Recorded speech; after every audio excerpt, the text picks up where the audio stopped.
Assalamualaikum warahmatullahi wabarakatuh.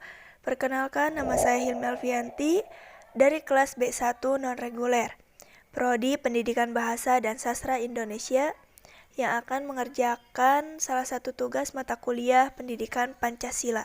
Materi yang diambil mengenai Pancasila di era globalisasi. Mengenai globalisasi, teman-teman perlu mengetahui apa itu globalisasi.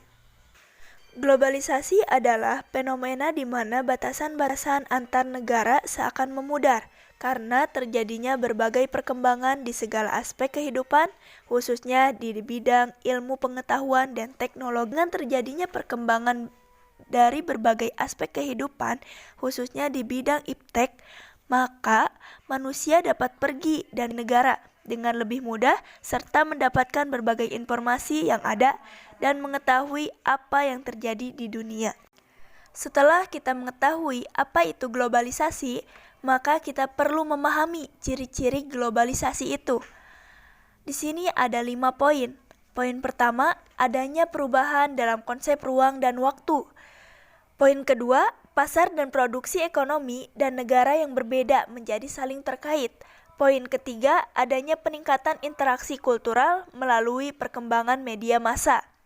Poin keempat, adanya perubahan dari sentralisasi ke desentralisasi.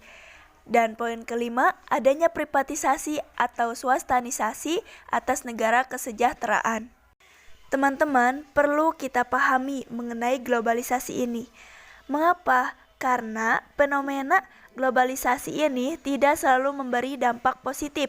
Berbagai perubahan yang terjadi akibat dari globalisasi sudah sangat terasa, baik itu di bidang politik, ekonomi, sosial, budaya, dan teknologi informasi. Berbagai dampak negatif terjadi dikarenakan manusia kurang bisa memfilter dampak dari globalisasi sehingga lebih banyak mengambil hal-hal negatif daripada hal-hal positif yang sebenarnya bisa lebih banyak kita dapatkan dari fenomena globalisasi ini. Di sisi lain, ada yang melihat globalisasi sebagai sebuah proyek yang diusung oleh negara-negara adikuasa, sehingga bisa saja orang memiliki pandangan negatif atau curiga terhadapnya.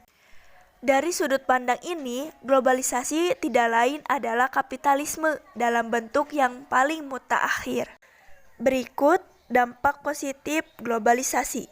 Dari aspek globalisasi politik, pemerintahan dijalankan secara terbuka dan demokratis. Dari aspek globalisasi ekonomi sendiri, yaitu terbukanya pasar internasional, meningkatkan kesempatan kerja dan meningkatkan devisa negara. Selanjutnya, dampak negatif globalisasi. Dari globalisasi aspek ekonomi, hilangnya rasa cinta terhadap produk dalam negeri karena banyaknya produk luar negeri seperti halnya McDonald's, Coca-Cola, Pizza Hut, dan yang lainnya. Dengan hilangnya rasa cinta terhadap produk dalam negeri menunjukkan gejala berkurangnya rasa nasionalisme masyarakat kita terhadap bangsa Indonesia sendiri. Beberapa tadi adalah dampak positif dan dampak negatif dari adanya globalisasi. Selanjutnya, Pancasila sebagai pedoman dalam menghadapi globalisasi. Pancasila sebagai dasar negara Indonesia yang sudah ditentukan oleh para pendiri negara ini haruslah menjadi sebuah acuan dalam menjalankan kehidupan berbangsa dan bernegara. Berbagai tantangan dalam menjalankan ideologi Pancasila juga tidak mampu untuk menggantikan Pancasila sebagai ideologi bangsa Indonesia. Pancasila terus dipertahankan oleh segenap bangsa Indonesia sebagai dasar negara.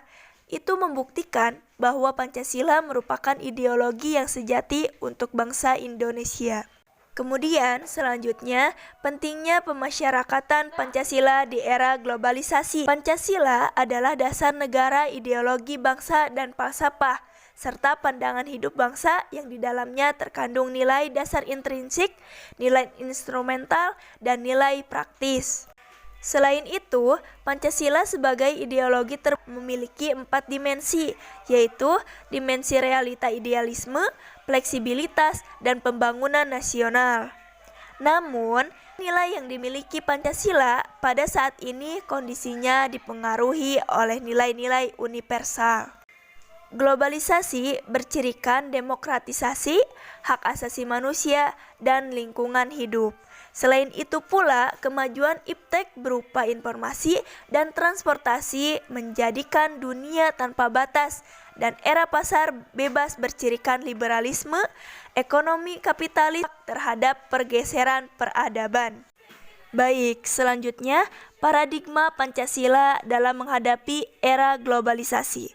Dalam menghadapi era globalisasi yang merupakan tantangan dan yang harus diraih berdasarkan pada budaya bangsa.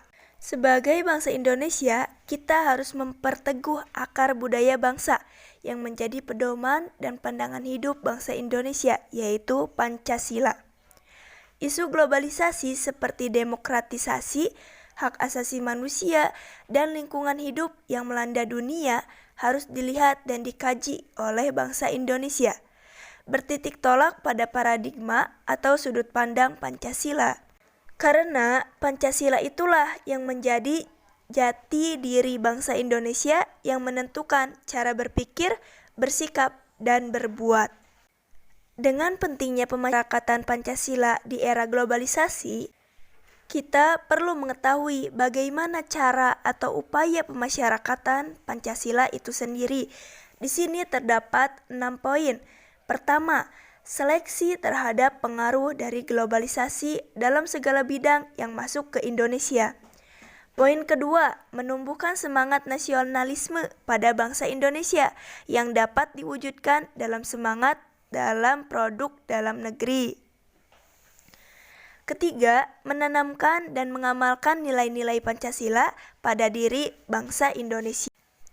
Keempat, memahami dan menerapkan bahwa Pancasila sebagai yang merupakan filter bagi masuknya budaya luar ke Indonesia. Kelima, menerapkan dan menegakkan hukum secara tegas dan seadil-adilnya.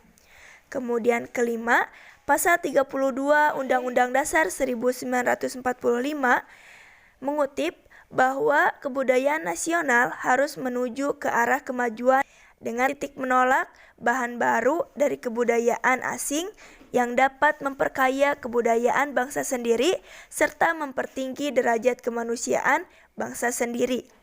Kita harus benar-benar selektif dalam menerima budaya global. Teman-teman, dapat kita tarik benang merah kesimpulannya. Globalisasi merupakan tantangan sekaligus peluang yang harus diraih. Namun, globalisasi tersebut akan menimbulkan dampak-dampak pengiring akibat perkembangan-perkembangan dari proses globalisasi, baik secara positif maupun negatif. Kita sebagai generasi muda berperan penting dalam perkembangan globalisasi ini. Mengapa? Karena kita adalah pemimpin masa depan yang akan melanjutkan generasi yang akan mendatang. Cukup sekian yang dapat saya sampaikan. Terima kasih atas segala perhatian. Mohon maaf atas segala kesalahan. Wabillahi taufiq wal hidayah. Wassalamualaikum warahmatullahi wabarakatuh.